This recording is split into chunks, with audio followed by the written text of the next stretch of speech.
Hi, so for context, my husband, Robbie, and I have been married for 3 years. He and I are both 31 and we have known each other for almost 10 years now. I met him at my first job and we became friends because both of us were right out of college and we were the newbies at our company. We struck up a friendship and remained friends for a couple of years before he asked me out when our internship was about to end.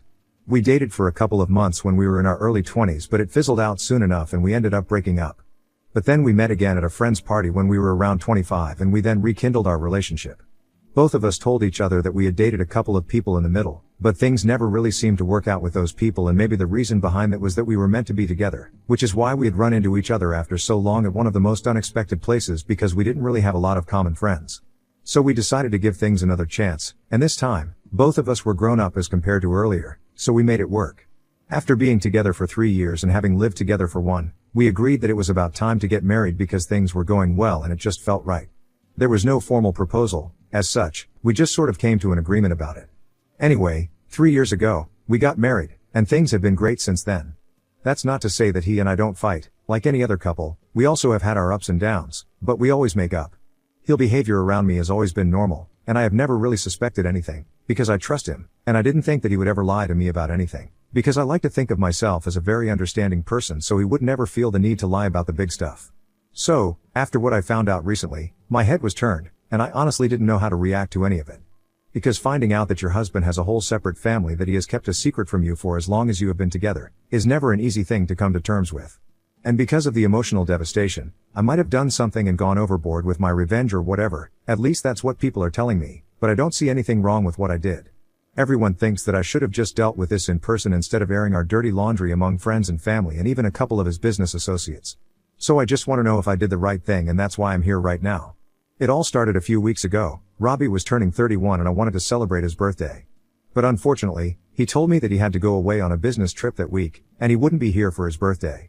I was a little bummed out because I was looking forward to celebrating that day with him since I'm the kind of person who makes a big deal out of birthdays. But then I had a bright idea and I decided that I was going to surprise him on his birthday by showing up at the hotel that he was staying in, and I decided to make it easier. I would speak to his secretary and make the necessary arrangements. Both my husband and I run businesses.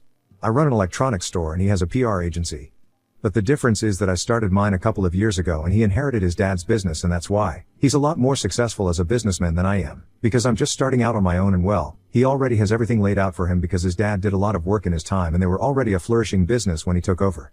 But I have never held that against him, and I am actually happy for his success. I've never been jealous of him or anything. Because I know that I am his wife and we are a team. His successes and failures are both mine, and it's supposed to go both ways.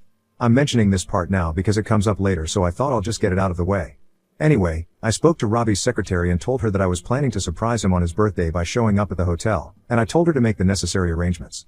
She did so gladly and told me that she had booked a room for 2 and had also notified the hotel front desk staff about this surprise so they would let me up into his room when I showed up. And that was it. It was all arranged and I was quite excited about it because I thought it was a brilliant plan, and we hadn't taken a vacation together for a really long time, so we could turn his business trip into a mini vacation or maybe a staycation.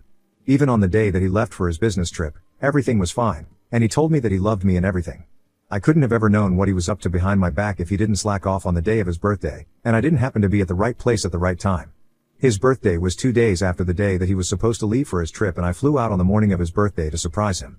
When I reached the hotel, it was around 2 in the afternoon, and I knew that by then, whatever meetings he had for the day were over, because Robbie doesn't meet anybody after 12 and everything else that he had scheduled for the day would start after 4, so I had enough time. I went up to the room and I had a key card of my own since the room had been booked for the 2 of us, but even when I took the key from the receptionists, things were kind of weird for me because they were shooting me really strange looks that I couldn't make sense of. But I didn't think much of it, and I just headed up to his room. However, when I got there, I noticed that the door of his room was slightly ajar and I could look inside without much of an effort. That was important, because I could hear voices coming from the room, and it was weird because I could hear a woman's voice and a child's voice as well, and as far as I was concerned, he had no business hanging out with a mother and a child. When I peeked in, my worst fears were confirmed and I saw Robbie sitting on the bed and playing with a little boy, while a woman around my age was seated on the edge of the bed, and all of them looked really carefree and happy.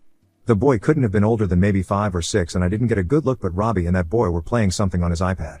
There was a lot of laughter, and I'm not an idiot. I instantly recognized what was going on. I had read enough books and watched enough movies to know what was happening here, and I didn't want to stick around to find out more about it. So I decided to make a run for it before any of them opened the door and found me outside it. But before that, I had enough presence of mind to make sure to get a picture of it on my phone, and then I started running. I also thought that maybe if I didn't confront the problem, it would go away, but of course, that's not how it works. I literally ran out of the hotel, took the first cab that I could find, and rushed back to the airport. I booked a seat on the first flight that I could find to go back home and only had to wait for around 2 hours for it to take off. And I think that I pretty much went through all the 5 stages of grief in those 2 hours because I just couldn't accept what I had seen, and suddenly, the looks that the receptionists had been shooting me made a lot more sense. I was rattled to the very core, and I tried to make sense of what I had seen. I even tried to come up with perfectly innocent explanations, but none of it added up. Towards the end, I was forced to admit that Robbie had a secret family that I knew nothing about, and that was just the truth. It was a horrifying realization, and I was in denial of it for a couple of hours, but no matter how much I wanted to, I couldn't run away from the truth. After I got home that day, I started thinking about what I was supposed to do next because there was no way that I was staying with him anymore. I knew I had seen that. I confronted him about it. He would just come up with some story to defend himself. I, being the emotional fool that I am, would probably buy it and give him a second chance, and I didn't want to risk it in the slightest. Just to be on the safe side, I decided to do some digging of my own, and I knew that if he had a son and a partner, they were bound to be financial records of something or the other, so I could catch him in his lie. So I talked to his secretary and I told her that I needed his financial report for the past 3 years urgently. She and I are on good terms, and I just made up some story about how I needed it because I wanted our lawyer to look through it in case of some discrepancies, and reassured her that my husband had asked for it because the company was about to be audited and he didn't want his personal expenses to have any mismatch either. So she sent the records to me, and I had my lawyer look through all his bank statements for the past few years and realized that every month, there was a huge payment that was released from his end and was received by an account that was located in the very place that he claimed to be going for business trips quite frequently. I had just figured that maybe he had some important client there, which is why he had to visit them every month, but now, everything was much more clear to me, and it all made sense, and I spoke to a well-known divorce attorney right after I found out the truth and filed for a divorce. After I had made sure that there was no way he was not cheating on me with a secret family, I decided that I was not going to let this slide. Call me crazy, but my first instinct when I confirmed that he was visiting his other family was not to feel bad about it, but to feel pure hatred and rage and the desire to get revenge on him. I had cried enough about it. I just wanted to get back at him and get it over with. So for the next couple of days, I pretended that everything was fine and that I was just in love with him as I had been before I found out the truth. I had been ignoring him for 2 days after I came back from my visit, but then I resumed my normal behavior so that he wouldn't suspect anything, and I also made sure that his secretary kept her mouth shut about everything so she wouldn't ask him anything about the surprise, and told her that I hadn't actually been able to visit him because I got sick, and I told her not to mention any of it to Robbie, so he wouldn't worry, and she didn't, thankfully. I did everything in my control to make sure that he wouldn't find out about my visit and wouldn't suspect anything. In the meantime, I continued to plan for the real surprise that I was going to give him when he came back from his trip. A few days ago, he finally came back, and I had to pretend to be in love with him and act like I missed him, knowing what I knew, which was very difficult, and I was sick to my stomach doing it, but I had to put up an act, and I had to be convincing at it because I didn't want him to miss the party that I had organized for him. The evening that he came back, I had invited all our friends, family, and some of his co-workers and business associates to have dinner with us. I also knew that he had been trying to crack a deal with a very well-known industrialist, and I invited him as well because I wanted to hurt Robbie. I didn't really think things through, if I'm being honest. I just was too caught up in the idea of getting revenge and hurting him just as much as he had hurt me, and didn't think about the consequences of my actions. So anyway, I had everyone come over and everybody was there. I brought my husband out into the living room and told him that this was a surprise birthday party for him. Everybody greeted him and stuff, and once that was over, I brought out the best part of the party. The part that I was the most excited about was the cake. Because in the spirit of revenge and exposing him and his dirty little secret, I had decided to get that image of him with his other family that I had clicked from outside the hotel room digitally printed on the cake, and when I uncovered it, everyone was shocked. Most of all, Robbie, because I could tell from his face that he had not been expecting this. His face fell, and he kept looking at the floor as it was going to open up and swallow him or whatever, but unfortunately, none of that was going to happen.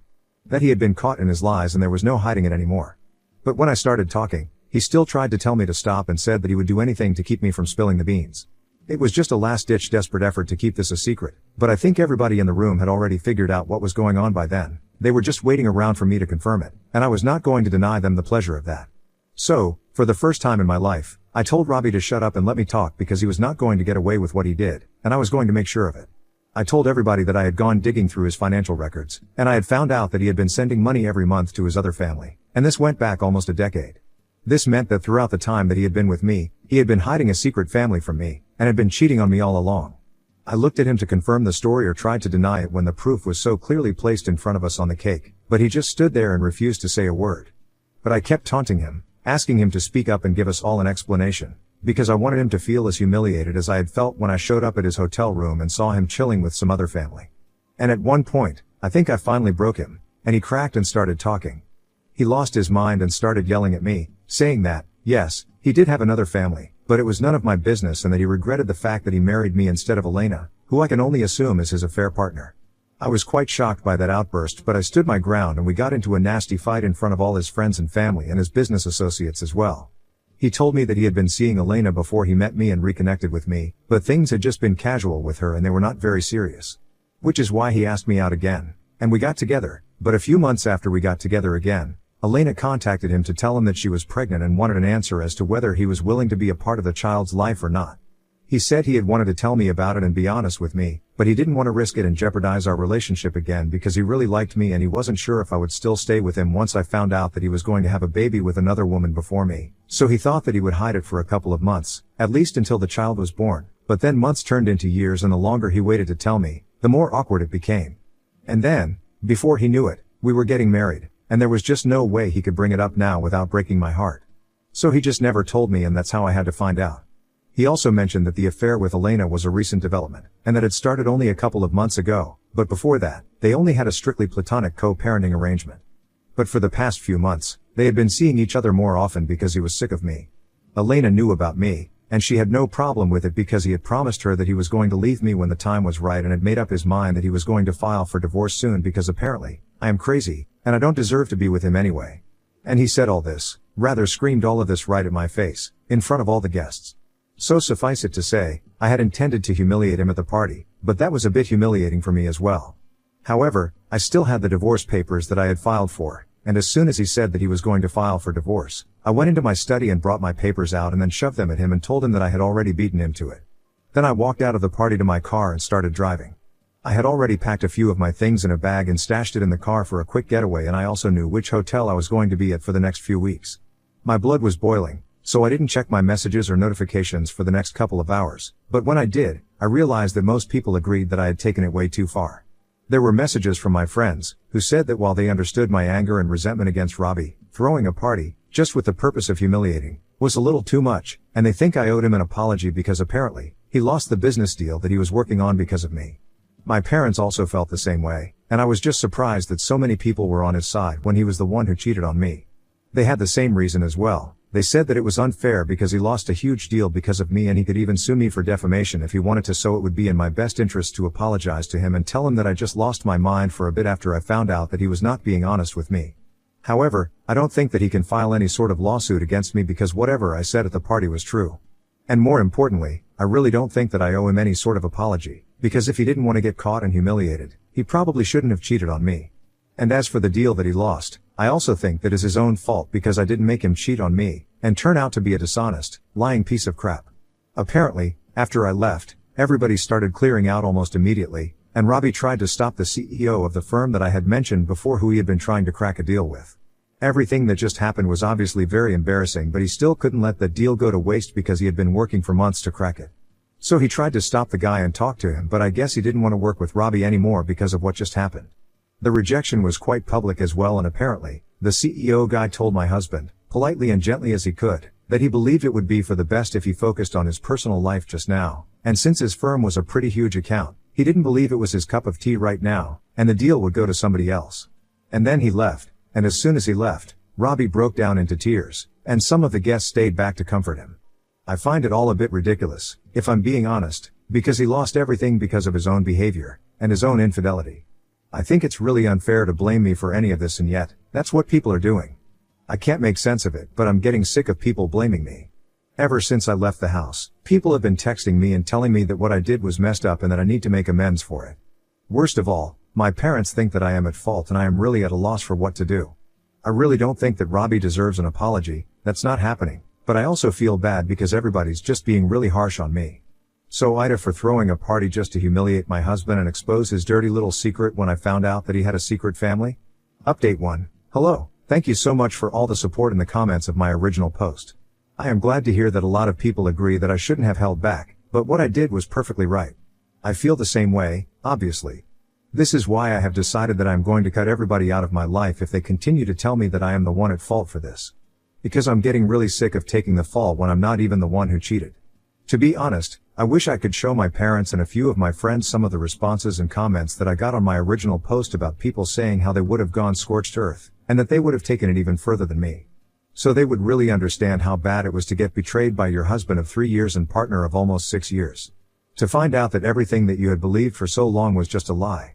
I don't think anybody knows how I'm feeling right now, so they don't have the right to judge me and make me feel bad about everything that I did. I'll admit that I thought humiliating him, but made me feel better, but it didn't. But that doesn't mean that what I did was wrong in any sense of the word. Now that the party is over, and I don't have anything to plan, I just have the divorce to look forward to. I'm having to deal with the full emotional impact of what has happened and what is going to happen in the future, and I can tell you guys, it's not easy. And I don't need people to make it more difficult for me by telling me that I'm wrong and that I need to apologize and stupid stuff like that. If they can't understand where I'm coming from and why I was so angry, that's fine.